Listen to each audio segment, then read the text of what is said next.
आज की वीडियो के बीच में हम लोग देखेंगे अयूब की 2 परीक्षाएँ थी, जो कि बहुत ही भारी परीक्षाएँ थी।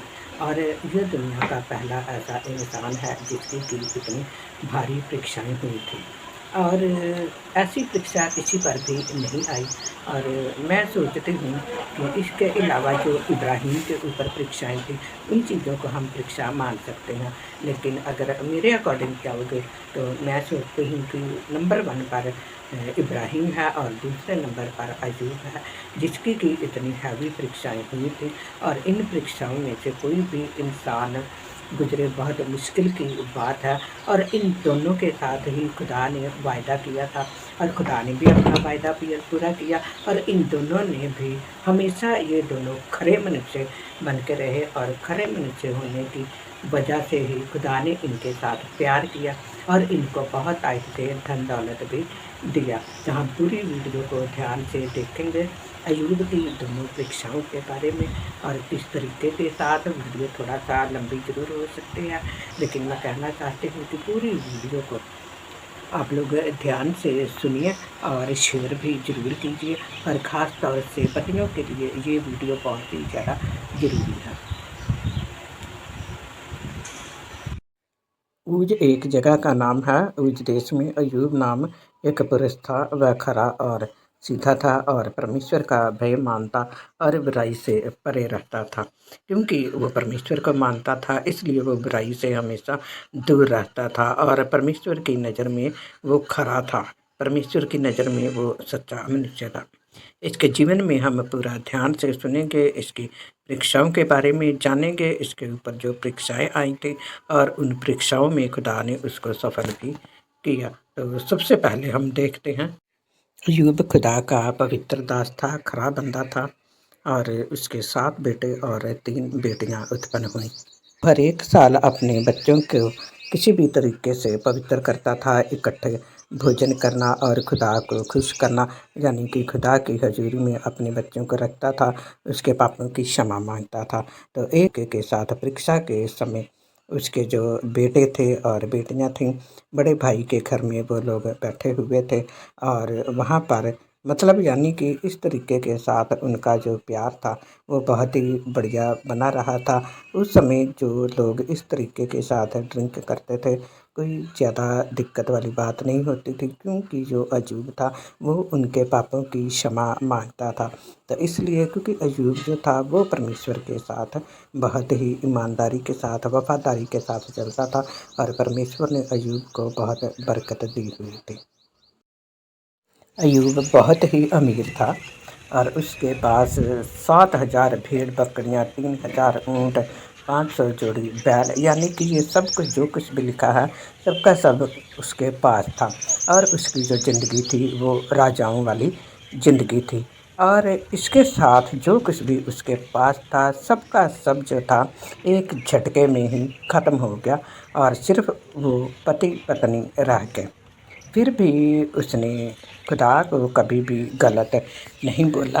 तो हम इसमें एक बात देखेंगे कि उसकी जो पत्नी है उसने क्या बोला और उसने अपनी पत्नी को फिर भी क्या बात बोली, आप लोगों को बताना चाहती हूँ कि अभी आप लोगों को मैं बताना चाहती हूँ कि उसकी पत्नी ने उसके साथ क्या बातचीत की। और औरतें हमेशा इसी तरीके के साथ करती हैं, इसलिए बता रही हूँ ताकि जो पति हैं उनको बहुत ज़्यादा चौकन्ने होकर रहने की ज़रूरत है। अगर पति चौकन्ने रहेंगे तो हमेशा सफल रहेंगे।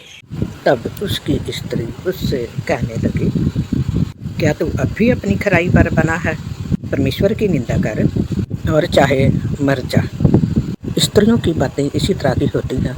इनको यही होता है कि जो भी काम होना है एकदम से होना चाहिए।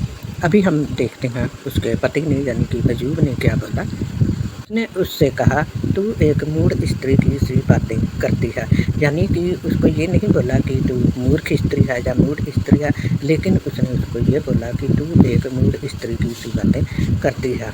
क्या हम जो परमेश्वर के हाथ से सुख लेते हैं दुख ना लें? इन सब बातों में भी अयूब ने अपने मुंह से कोई पाप नहीं किया। इतनी बड़ी यानी कि अयूब के ऊपर परीक्षा आई, लेकिन उसने फिर भी खुदा को बुरा नहीं कहा। पहली बार की परीक्षा में अय्यूब का धन दौलत ख़त्म हो गया था, उसके बच्चे ख़त्म हो गए थे और यानी कि टोटली सब कुछ जो था वो ख़त्म हो चुका था और वह सिर्फ दोनों पति पत्नी ही रह गए थे। और दूसरी परीक्षा के बारे में हम लोग देखते हैं। दूसरी परीक्षा के बीच में अय्यूब के पूरे शरीर पर फोड़े निकल गए थे और पूरे शरीर पर फोड़े निकलने की वजह से वो एक पत्थर लेता था।